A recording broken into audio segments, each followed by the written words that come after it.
حضرت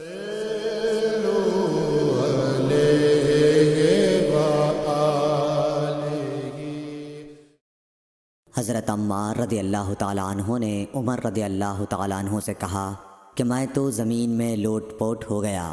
پھر نبی صلی اللہ علیہ وسلم کی خدمت میں حاضر ہوا تو آپ نے فرمایا کہ تیرے لیے صرف چہرے اور پونچھوں پر مسح کرنا کافی تھا، زمین پر لیٹنے کی ضرورت نہ تھی۔ صحیح بخاری حدیث نمبر 341۔ عبد الرحمن بن ابزہ نے کہا کہ میں حضرت عمر رضی اللہ تعالیٰ عنہ کی خدمت میں موجود تھا کہ عمار رضی اللہ تعالیٰ عنہ نے ان سے کہا، پھر انہوں نے پوری حدیث بیان کی۔ صحیح بخاری حدیث نمبر 342۔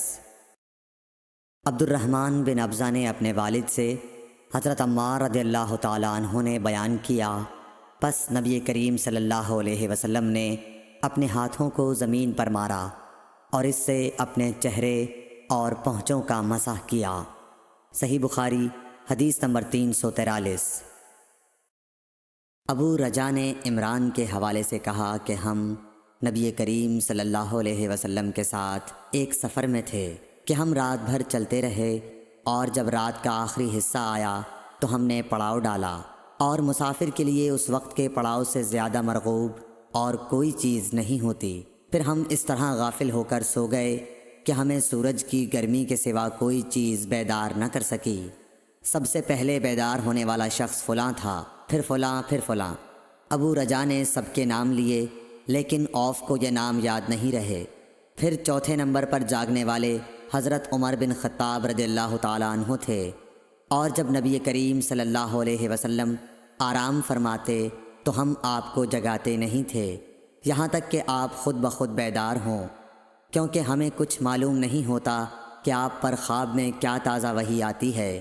جب حضرت عمر جاگ گئے اور یہ آمدہ آفت دیکھی، اور وہ ایک نڈر دل والے آدمی تھے، پس زور زور سے تکبیر کہنے لگے۔ اسی طرح بآواز بلند آپ اس وقت تک تکبیر کہتے رہے جب تک کہ نبی کریم صلی اللہ علیہ وسلم ان کی آواز سے بیدار نہ ہو گئے۔ تو لوگوں نے پیش آمدہ آفت مصیبت کے متعلق آپ صلی اللہ علیہ وسلم سے شکایت کی۔ اس پر آپ نے فرمایا کہ کوئی حرج نہیں، سفر شروع کرو۔ پھر آپ تھوڑی دور چلے، اس کے بعد آپ ٹھہر گئے اور وضو کا پانی طلب فرمایا، اور وضو کیا اور اذان کہی گئی۔ پھر آپ نے لوگوں کے ساتھ نماز پڑھی۔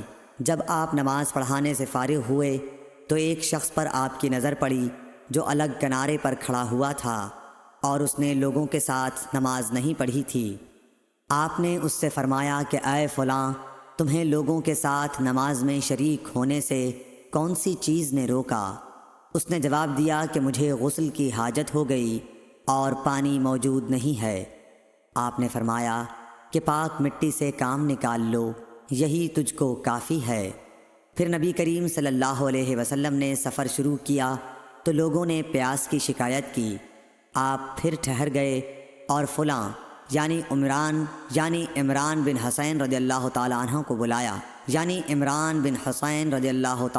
کو بلایا۔ ابو رجا نے ان کا نام لیا تھا لیکن اوف کو یاد نہیں رہا، اور حضرت علی کو بھی طلب فرمایا۔ ان دونوں سے آپ نے فرمایا کہ جاؤ پانی تلاش کرو۔ یہ دونوں نکلے۔ راستے میں ایک عورت ملی جو پانی کی 2 پکھالیں اپنے اونٹ پر لٹکائے ہوئے بیچ میں سوار ہو کر جا رہی تھی۔ انہوں نے اس سے پوچھا کہ پانی کہاں ملتا ہے؟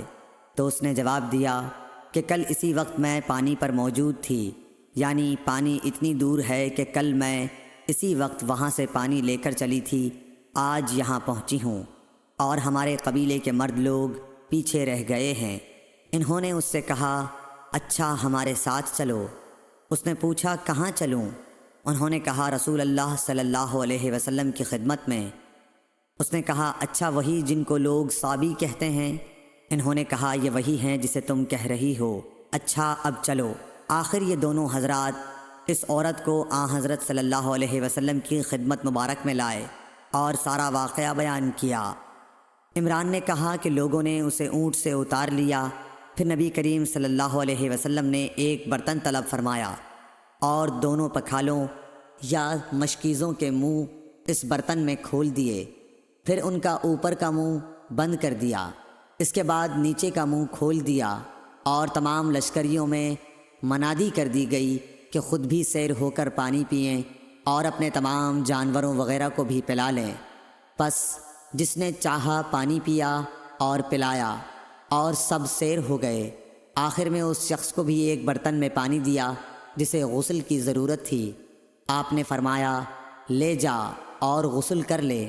وہ عورت کھڑی دیکھ رہی تھی کہ اس کے پانی سے کیا کیا کام لیے جا رہے ہیں، اور خدا کی قسم جب پانی لیا جاتا اور خدا کی قسم جب پانی لیا جانا ان سے بند ہوا تو ہم دیکھ رہے تھے کہ اب مشکیزوں میں پانی پہلے سے بھی زیادہ موجود تھا۔ پھر نبی کریم صلی اللہ علیہ وسلم نے فرمایا کہ کچھ اس کے لیے کھانے کی چیز جمع کرو۔ لوگوں نے اس کے لیے عمدہ قسم کی کھجور، اجوا، آٹا اور ستو اکٹھا کیا، یہاں تک کہ بہت سارا کھانا اس کے لیے جمع ہو گیا تو اسے لوگوں نے ایک کپڑے میں رکھا اور عورت کو اونٹ پر سوار کر کے اس کے سامنے وہ کپڑا رکھ دیا۔ رسول اللہ صلی اللہ علیہ وسلم نے اس سے فرمایا کہ تمہیں معلوم ہے کہ ہم نے تمہارے پانی میں کوئی کمی نہیں کی ہے، لیکن اللہ تعالیٰ نے ہمیں سیراب کر دیا۔ پھر وہ اپنے گھر آئی، دیر کافی ہو چکی تھی، اس لیے گھر والوں نے پوچھا کہ اے فلانی کیوں اتنی دیر ہوئی؟ اس نے کہا ایک عجیب بات ہوئی، وہ یہ کہ مجھے 2 آدمی ملے اور وہ مجھے اس شخص کے پاس لے گئے جسے لوگ صابی کہتے ہیں۔ وہاں اس طرح کا واقعہ پیش آیا، خدا کی قسم وہ تو اس کے اور اس کے درمیان سب سے بڑا جادوگر ہے۔ اور اس نے بیچ کی انگلی اور شہادت کی انگلی آسمان کی طرف اٹھا کر اشارہ کیا۔ اس کی مراد آسمان اور زمین سے تھی، یا پھر وہ واقعی اللہ کا رسول ہے۔ اس کے بعد مسلمان اس قبیلے کے دور و نزدیک کے مشرکین پر حملے کیا کرتے تھے، لیکن اس گھرانے کو جس سے اس عورت کا تعلق تھا کوئی نقصان نہیں پہنچاتے تھے۔ یہ اچھا برتاؤ دیکھ کر ایک دن اس عورت نے اپنی قوم سے کہا کہ میرا خیال ہے کہ یہ لوگ تمہیں جان بوجھ کر چھوڑ دیتے ہیں، تو کیا تمہیں اسلام کی طرف کچھ رغبت ہے؟ قوم نے عورت کی بات مان لی اور اسلام لے آئی۔ حضرت ابو عبداللہ امام بخاری رحمۃ اللہ علیہ نے فرمایا کہ سبا کے معنی ہیں اپنا دین چھوڑ کر دوسرے کے دین میں چلا گیا۔ اور ابو العالیہ نے کہا ہے کہ صائبین اہل کتاب کا ایک فرقہ ہے جو زبور پڑھتے ہیں، اور سورہ یوسف میں جو عصب کا لفظ ہے وہاں بھی اس کے معنی عمل کے ہیں۔ صحیح بخاری حدیث نمبر 344۔